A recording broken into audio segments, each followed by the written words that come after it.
the slide with my daughter when a little boy ran up to me. "Mister," he asked, "can I have your daughter?" Chalking it up to dumb kid talk, I just laughed. "She's my whole world, buddy. Can't just give her away." He looked me dead in the eye. "So what if she died? Would you be sad then?" I scooped up my daughter, feeling a cold dread crawl up my spine. I'd never seen this kid before. This playground was a community project. I knew pretty much every little brat who came to play here. My gut screamed that this kid was a scout for some scumbag kidnapper. I got my daughter the hell out of there. Back home, I laid down the law. Stay away from that playground for a while. Don't go near that boy. And for fuck's sake, don't take any candy from him or go anywhere with him. My daughter just nodded, her eyes wide. A few days later, my daughter drops a bombshell. She saw the boy leading the daughter of the woman who runs the bakery across the street away somewhere. She'd thought about following, but she remembered what I said and chickened out. The bakery is run by a single mom named Hannah and her 4-year-old Katie. She's divorced and everyone in the neighborhood knows she has it tough, so we all try to look out for her. I immediately called Hannah, but the call went straight to voicemail. She must have been out on a cake delivery. About an hour and a half later, Hannah burst into my diner like a goddamn hurricane, wild-eyed and frantic. She grabbed my daughter by the shoulders. "Where's Katie? Tell me!" My daughter was so scared she could barely speak. I told Hannah to call 911 right away, then went with her to search. But the trail went cold the second they crossed the main road. The cops were on it, fast. Using my description and footage from nearby security cameras,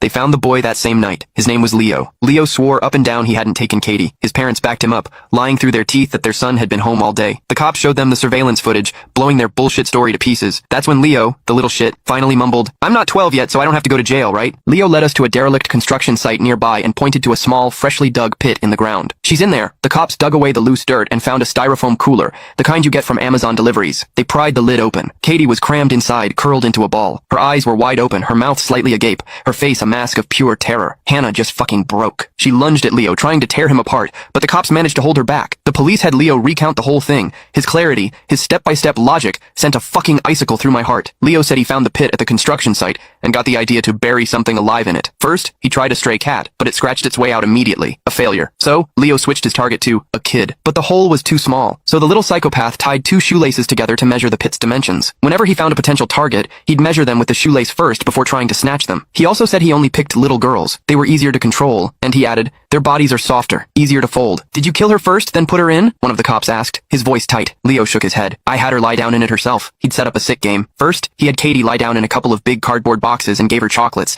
making her think it was all for fun. Then, he told her to get into the styrofoam cooler he'd placed in the pit. Katie, trusting him completely, did it without a second thought. Once she was in, I put the wooden board over the top, stacked a few bricks on it, and started burying it. Leo said Katie started struggling, so he jumped on top of the board and stomped on it a few times until she stopped moving. Hannah didn't even make it through the whole story before she collapsed. The cops rushed her to the hospital. I overheard one of the veteran cops muttering, "Jesus fucking Christ. All my years on the force, I've never seen an animal like this. If his parents weren't here, I'd beat the shit out of this little fucker myself." Once word got out about what happened to Katie, the whole neighborhood was up in arms.